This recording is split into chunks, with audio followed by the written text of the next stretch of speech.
You've got all these books. You know it. I know it. We collect them. And then I think they collect dust. But there is a new way to use these books, and it goes against probably every instinct you have in terms of learning and art education and how you improve and grow and challenge yourself along this journey. But you wouldn't expect anything less from me, so let's do this. First, we've got to look at the 4 main categories of art books as defined by me.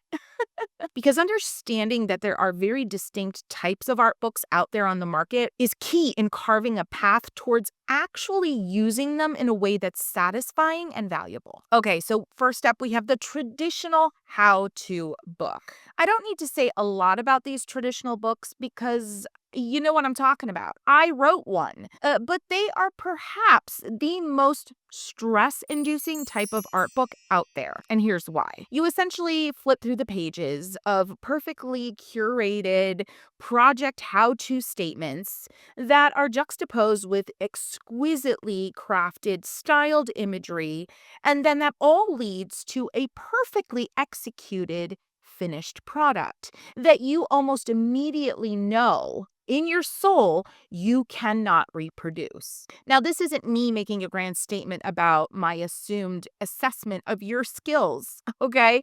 This is the fact that you're a human and you are sitting in front of a book that is trying to tell you that you can replicate another human's artwork. And that, my friends, is just impossible. Impossible, especially because we are our own worst critics. So even if it is so close, your work next to theirs at the end of it all, you're still going to critique it so heavily that you'll convince yourself it's a failure. Okay, y'all, next up we have the paint-in/coloring books. You know what I'm talking about. I've written 7 of these myself. They are a fabulous option for those looking to get past the stress of sketching or drawing, which is a huge fear factor place for so many of us, myself included. They usually come on a higher quality paper. Mine specifically are on a watercolor paper, and they include outlines or line illustrations done for you. So the only thing you have to worry about is coloring in. But surprise, surprise, many of us still find these stressful, and let me tell you why. Often the color in style books take a lot of time to complete just one page in any kind of satisfying way. The designs are often intricate or the pages are large. So eventually we just shy away. We either don't even start because that intricacy of the page looks so overwhelming, or we just stop kind of halfway through because we get exhausted of this task of finishing this large, intricate page. And we simply don't have the time to dedicate to it properly. Now, you might be wondering, Christy, that's great. You're telling us about all these different types of books, but how do we actually get past all of these fear moments with the different types of books into a place where we can use them effectively? Now, stick around because that is the heart and soul of this video, and I'm going to get to it really soon. Now, not only stick around, friends, but if you're enjoying this content so far, I would love it if you would just give this video a little quick boop, and let's get on to the next 2 types of books. Now, the last book I'm going to tell you about before we get into the painting projects today is a new type of book that I really think is the hero of them all because it elicits the least amount of stress for its owner. All right, next up, we've got the coffee table book. And friends, I love me a coffee table book. I have so many books that I probably could start my own flipping library. Every time we go on a trip, my husband cringes because our suitcases, all of them on the way back, have to be checked, and they're always overweight with coffee table books. Really, they are meant for inspiration. They are a memory of a castle you went to, or maybe kind of a visual documentary of a style of art that you're interested in. They don't have projects in them typically, and they are full of gorgeous photography. But really, what is their use beyond being cute on your coffee table or your mantle or on a shelf on your wall? Well, surprise, surprise, these are some of my favorite art books to use and actually create art from. But we're going to get to that soon. Now, the last style of book that I want to categorize today is what I'm going to call the newbie. And it's not so terribly new. But honestly, this type of book is wonderful because it kind of takes you on an adventure of sort. It's the kind of book where there really isn't a specific laid out for you endpoint. And that's awesome because it gives you nothing to compare the work you create to the work shown in the book because it's just not there. So, some great examples that are kind of on the fringe of this type of book are the how to draw whatever, how to draw cute stuff, how to draw people, how to draw kawaii, all that kind of stuff. Now, there are kind of end game images in these books, but they're so benign, if you will. They leave a lot of room for imagination and how you could make it your own. Now, one of my favorite, absolute favorite new books in this category. Okay, wait. Before I mention my favorite one in this category, we cannot leave out Moira Elizabeth's Create This book series because honestly, she's probably the GOAT in this category. If you remember, I did a challenge with some fellow artists over the last year where we went through the book, chose a prompt or had a prompt chosen for us. And oh my gosh, the artwork that came out of the prompts was so varying and so original and so not tied to someone else's finished product. Okay, my favorite new book in this category is Chloe Rose Art's Draw Your Own Adventure. Okay, so this page that looks like a marble swirl of greens and purples. You open the door, you find a huge paint spill all over the floor. To make an even bigger mess, draw the shapes you see in the paint. But she doesn't show you her version of that. The next page is just another fun prompt. This enlightening category of books, I think, is the most fearless because you don't have anything to compare your work to. That is key. And that key creative moment that I just mentioned is what's going to feed the projects that I show you next.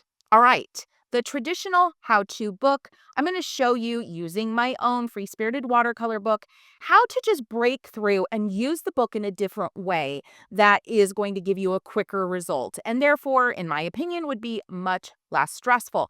In this particular part of my book, I ask you to paint 2 strawberries. And I ask you to paint one following the rules of watercolor, and then I ask you to paint the other breaking all the rules.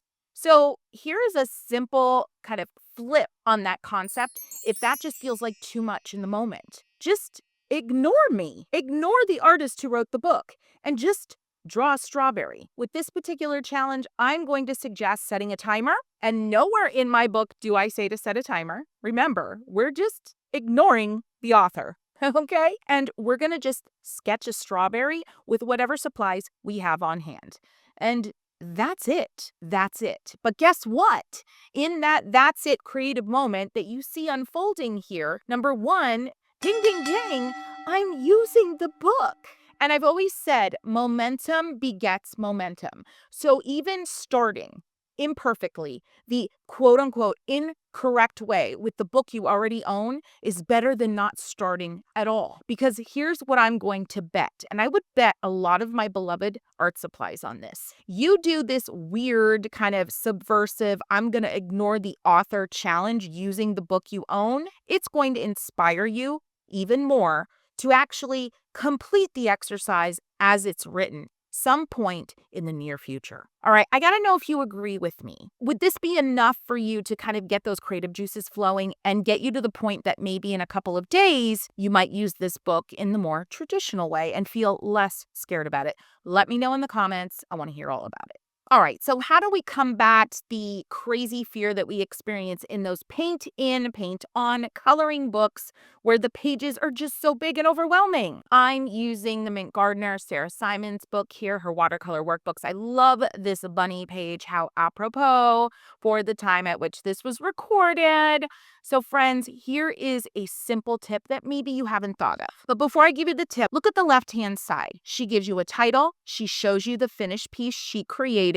Gorgeous, okay? Nothing wrong with it. She even gives you the exact paint colors that she used. And that's exactly what I'm talking about. It's stressful for some of us in the way that our brains work to see all of that direction. It feels like a lot to live up to. So here's what I simply suggest. Just go rogue in terms of colors.